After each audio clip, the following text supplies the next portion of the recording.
Hi.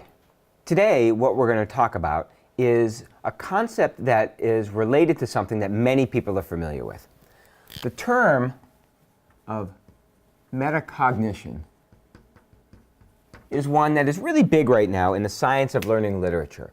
And the notion of meta-cognition is to help students recognize and be aware of some of the cognitive activities they engage in. So thinking about your own thinking, considering how you go about approaching problem solving, thinking about how you study, thinking about the ways that you try to interact and engage with, learn, and be able to reproduce material. Metacognition is this growing area, and it's incredibly important for faculty to be aware of what metacognition is and how to use it in a way that's effectively going to provide the students with the opportunity to do some of the intellectual tasks we want them to do.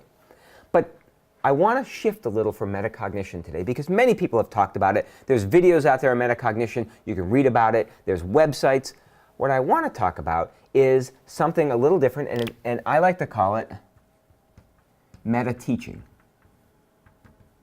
Now, meta-teaching is a term that is not nearly used as much in the literature, but it's one that I think is critical for faculty at any other institution of higher education to really think about. And the notion of meta-teaching is to be aware of and transparent with students your teaching strategies, why you're doing what you're doing, how to help students learn effectively by considering the way you're going about approaching your class and the way you want the students to engage in the material.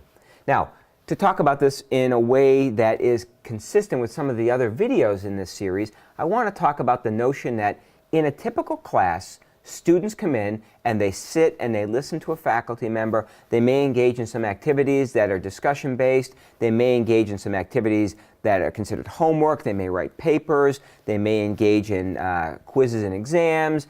As I said, discussions. They may debate. There's all kinds of different things that can happen in a classroom. But one of the most important things to do to help students maximize that is to be aware about why you're doing what you're doing. Now, meta-teaching is both about the instructor and about the students. Let's start with the instructor. When an instructor gets the charge to do a new class, what they often do is they start with the syllabus.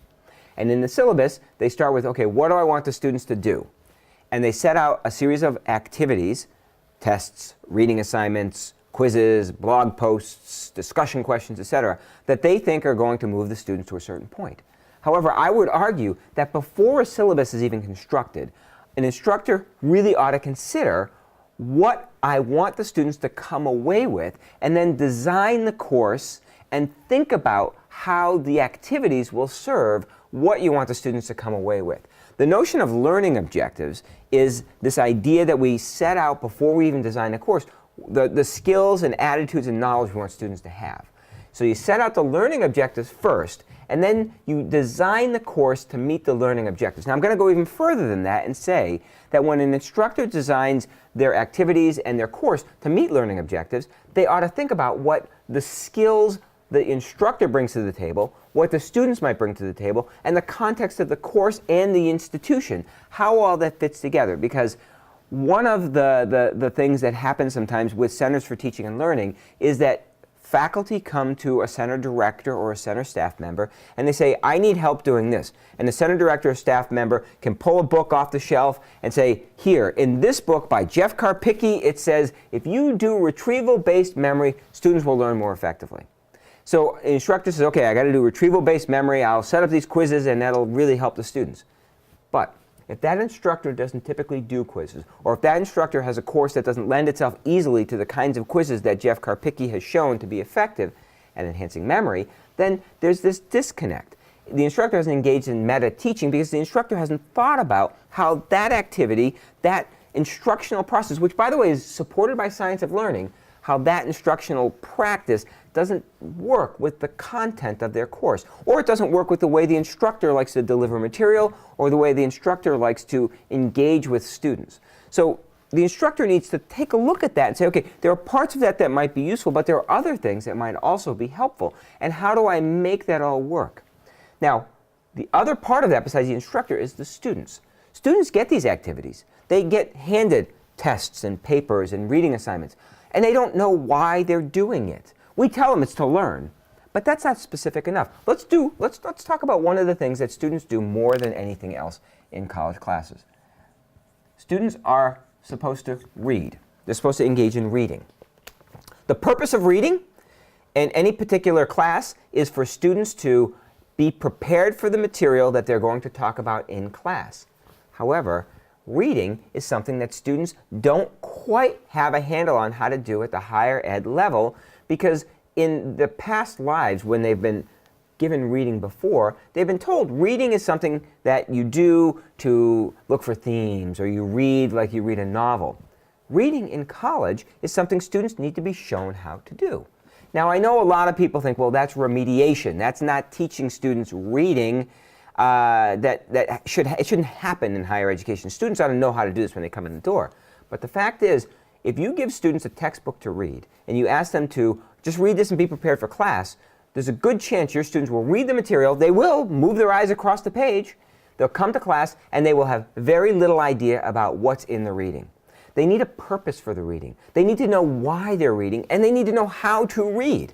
So with meta-teaching, the idea is you talk to the students about why you're reading. Okay, I'm having you read this article because there's material in here that will help you understand this concept we're talking about next class. Or, I'm going to have you read this. Let's talk about how to go through this material. You're reading a journal article? This is an abstract. Here's what you see in an abstract. Here's the kind of content you get in an abstract. Here's the way you use an abstract to guide your reading through the rest of the manuscript. Try to talk to students about using reading for learning, not just to read and remember. That kind of meta-teaching goes a long way towards helping students maximize what it is they get out of the reading. We also give students papers. We ask students to write long papers, 10-page, 12-page papers. And students will sometimes ask, why am I writing a 12-page paper? Frankly, it's a legitimate question. What's the purpose of a 12-page paper? What experience in writing that paper is designed to help students learn more effectively? An instructor, if they can't articulate why the paper is to be written and the purpose of writing the paper, then maybe the instructor ought to not have the students write the paper, or the instructor ought to think about why and then articulate it to students. By doing these kinds of activities, by doing this kind of meta-teaching, by talking to students about why they're doing these things and what they should be doing to do them effectively, faculty are going a long way towards bridging that gap with students to help them learn more effectively. And we started this notion with meta-cognition. It allows the students to be more metacognitively aware of what they're doing when they're engaging in the activities that we're asking them to do. The net result of this simple change in your class, this transparency, this openness, this awareness, this practice, is that students are better able to integrate what you're asking them to do outside of the classroom into the content that's happening in the classroom. We talk about flipped classrooms all the time. We talk about you can give students work outside to prepare them for the class. Well, frankly, folks, the best way to prepare your students for the class is to give them the skills and help them develop those skills in the class so that they can do these activities outside of the class and maximize their ability to do it to inform what they're doing in the class. Thank you.